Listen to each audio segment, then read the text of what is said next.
আজই ডাউনলোড করুন আর এনজয় করুন আপনার পছন্দের শো।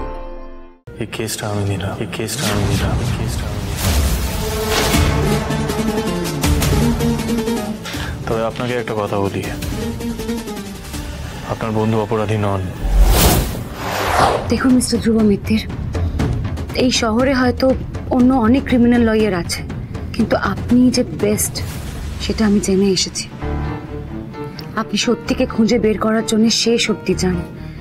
নিরপরাধ মানুষকে কখনো শাস্তি পেতে দেন না। আর আপনার মতন সৎ উকিল এই শহরে আর কেউ নেই মিস্টার ধ্রুব মিত্তির। আর আপনার মতন সৎ উকিল আছেন বলেই আমাদের মতন সাধারণ মানুষরা সুবিচারের ভরসা পায়। এই কেসটা আপনি নেবেন তো? আমি যদি কোনোদিন নাও থাকি, পৃথিবী এ পাশ থেকে ও পাশ হয়ে গেলে আপনি কোনোদিন ন্যায়ের পথ ছাড়বেন না, কোনোদিন ওকালতি ছাড়বেন না। 2 more minutes.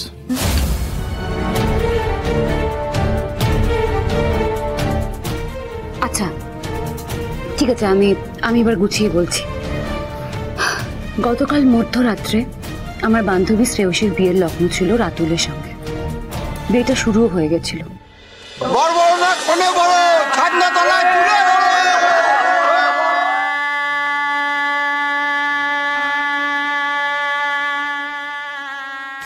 আপনি ফ্যামিলি মেম্বার্সের ডিটেলসগুলো বলুন, পাত্র আর পাত্রী দুজনেরই। হ্যাঁ সব। পাত্রী মানে শ্রেয়সী, ওর পরিবারে আছে ওর বাবা কমল বিষয়ী, মা অতসী বিষয়ী, শ্রেয়সী আর ওর বোন শিল্পী। আর পাত্র মানে রাতুলের পরিবারে আছে বাবা শিলভদ্র মজুমদার, মা শম্পা মজুমদার, বড় ভাই পাত্র মানে রাতুল, মেজ ভাই রাহুল আর ছোট ভাইয়ের নাম রবি।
প্রত্যেকটা অ্যাঙ্গেল থেকে ছবি নিও, ওপাশ থেকেও নিও, বডি ক্রাইম স্পট পুরোটা, ঠিক আছে?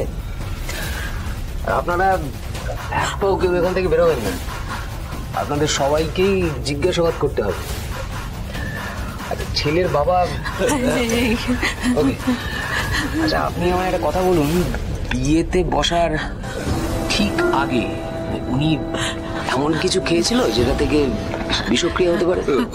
একটু কফি আর ওই বরণ ডালে যা মিষ্টি থাকে ওই খেয়ে। নোট করো, নোট করো।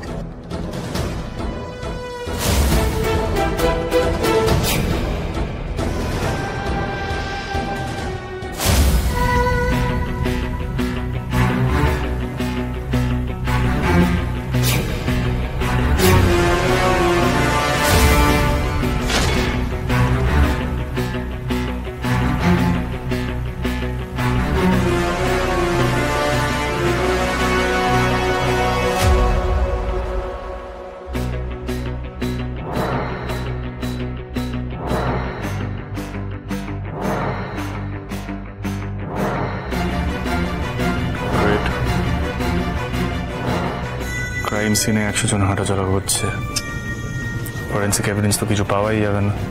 রথের মেলা।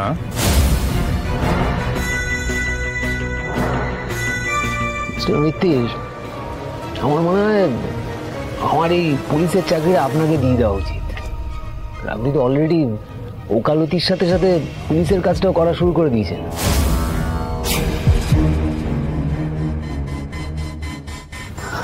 আচ্ছা, আপনারা এরকম কেন করছেন? আর অফিসার, আপনি তো আমাকে মিস্টার ধ্রুব মিত্তিরের কাছে পাঠালেন, তাহলে এখন একে অপরকে এরকম কথা শোনাচ্ছেন কেন? কারণ আমি এরকম ইনএফিশিয়েন্ট লোকজনকে একদম পছন্দ করি না। 5 বছর আগে নিজের দায়িত্বে একটা কেস নিয়েছিল, আজও সেটা সলভ করতে পারিনি। কিন্তু আমার ব্যাড লাক, এরকম লোকের মুখ দেখতে হয়, ফেস করতে হয়। দেখুন মিস্টার মিত্তির, আপনি যে কেসটার কথা বলছেন সেটা কিন্তু এখনো ক্লোজ হয়ে যায়নি, ইনভেস্টিগেশন এখনো চলছে। তো কি আরো 5 বছর ওয়েট করতে হবে নাকি? ভিকটিম জাস্টিস পাবে আরো 5 বছর পর, আপনার জন্য অপেক্ষা করব। প্রাইম সাসপেক্ট হিসেবে কোনেকে আমাদের সাথে থানায় যেতে হবে। কেন? ও তো কিছু করেনি। মিস্টার ধ্রুব মিত্তির, উনি তো বলছেন শ্রেয়সীকে থানায় নিয়ে যাবেন। যেতে দিন, এই কেসটা আমি নিলাম, এই কেসটা আমি নিলাম, এই কেসটা আমি নিলাম।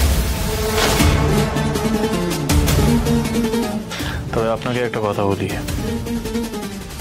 আপনার বন্ধু অপরাধী নন।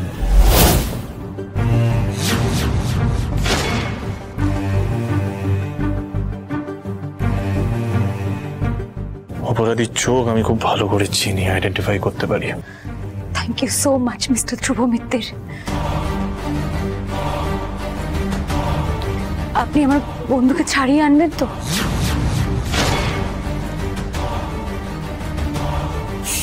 আচ্ছা, আপনি কি বললেন বলুন তো? ও করেনি তো কে করেছে? সবটা আমাদের চোখের সামনেই ঘটেছে। চোখের সামনে ঘটা ঘটনা সবসময় সত্যি হয় না, আর আমি বলছি তো, পাত্রী খুন করেনি। যে আসল অপরাধটা করেছে সে এমন ভাবে পুরো ঘটনাটা সাজিয়েছে যে সবার আগে প্রথম সন্দেহ পাত্রীর দিকেই যায়। এগুলো আমি পরে এক্সপ্লেন করবো সবাইকে। আপাতত যেটা বলছি মন দিয়ে শুনবেন, এই বিয়ে বাড়িতে যারা যারা আছেন কেউ any time soon out of station যাবেন না। পুলিশ এনকোয়ারি চলবে, আর অ্যাজ এ লয়ার আমি যখন যাকে যেটা জিজ্ঞাসাবাদ করার জন্য ডাকবো সে যেন অ্যাভেলেবল থাকে। Thank you.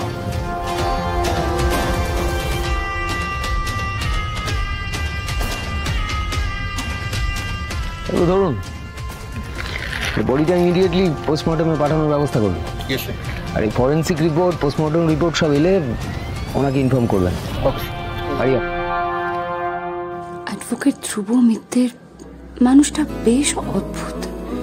প্রথমে ভেবেছিলাম উনি কেসটা নেবেনই না, যাক অন্তত রাজি তো হয়েছেন। উনি যেন সত্যিটা সামনে আনেন।